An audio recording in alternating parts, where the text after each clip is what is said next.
Yo, wait, join up, Hyper. Where are you? How you do that? Click G on the other guy. Yeah!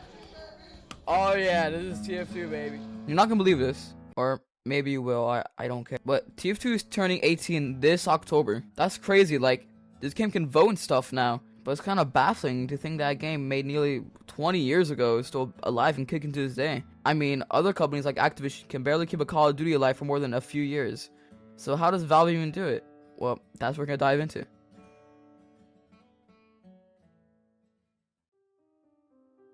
On September 1st, 1939, Germany, under the Nazification of Hitler, began to invade Poland.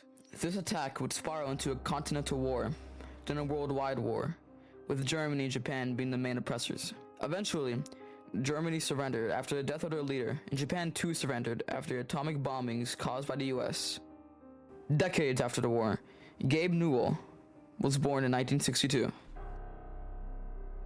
God, I'm stretching so hard. Gabe Newell co-created Valve and stuff after leaving his job at Microsoft after seeing the widely unseen success of Doom.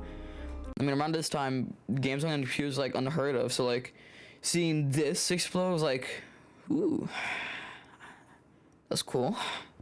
Later, in August of 1996, a mod called Team Fortress was created for this game called Quake. Soon enough, this would catch the attention of Valve, and would hire these guys to create Team Fortress Classic, its own standalone game created as a free Half-Life mod.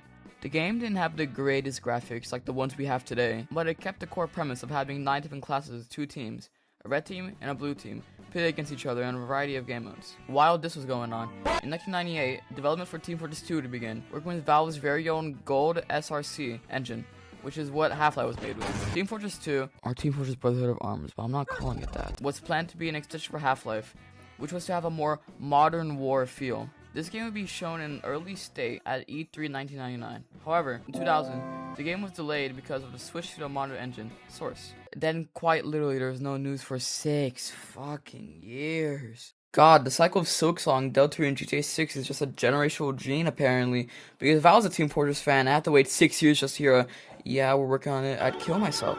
In July of 2006, at EA's Summer Showcase event, TF2 was shown once again, but instead with the iconic cartoony look that it has today. The game had the same premise and classes, however, there were differences. The characters themselves were, of course, much more different and exaggerated to fit their class. Gabe would also say that it was the team's main goal to create the best game they could, and I mean, looks like they succeeded. Finally, and after years of waiting, Team Fortress 2 would finally get released on October 10th, 2007. TF2 was a breakout success.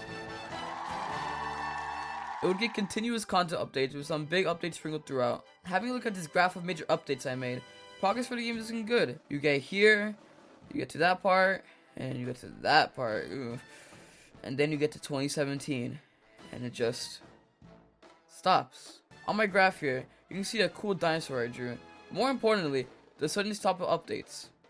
So, what happened? Well, everyone blames Beat Your Match.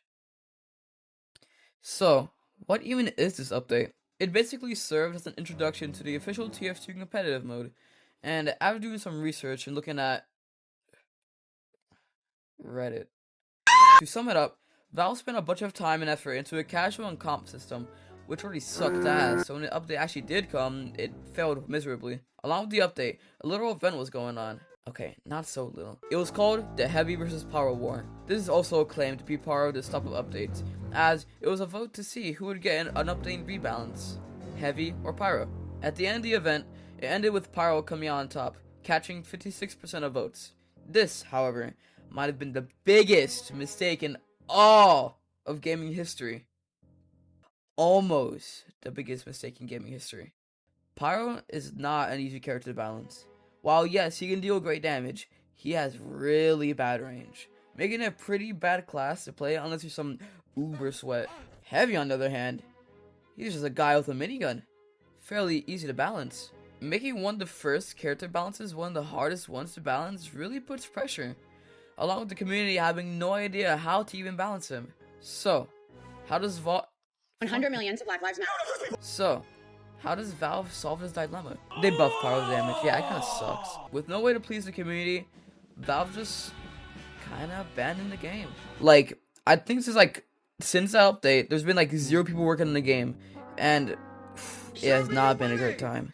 Back in 2020, there was this huge bot upsurge, and it did not help the game at its current state.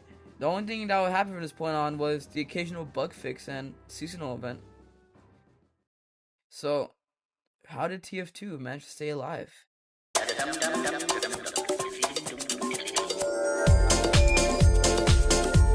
Its legacy. Okay, let's be honest for a second. How many of you guys have actually discovered these guys from TF2? Because I know I didn't. Characters like Scout, Heavy, Pyro, Medic, and the rest of the crew were seeing animations all around the internet. Parodies, FNAF animations, and do not argue with me, these are peak. And literally everything else you can think of. These characters' iconic cartoony style made them be able to fit in literally everything. People will get attached to these characters, and I mean, hell, I barely played the games at all until recently, and I could recognize these guys. These guys could never be forgotten, and all it has done is fuel the flames on an already existing community. Team Fortress 2 is a game that was made with passion, but torn by the very thing keeping it alive today. The community. People continue to have faith in the game, with many movements to get Valve to really listen. But they all have the same problem as the Pyro situation, with there being no real clear goal other than Valve, fix the game. But it's clear that people aren't ready to let this game die, and maybe Valve isn't either.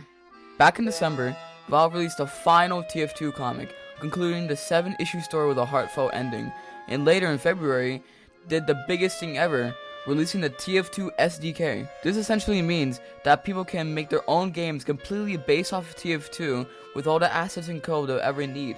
This fuels the flames even more, allowing the community to burn. In a good way this time. I mean, when you search up TF2, you're gonna see some results for fan-modified versions.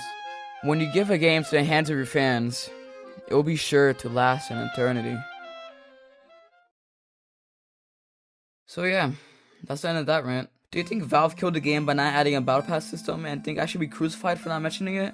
Let me know in the comments. I love TF2 because of its iconic place in video game history, and I really do hope one day Valve will return to it. So, yeah. Time for another 20 hours on Grounded and Ultra Kill.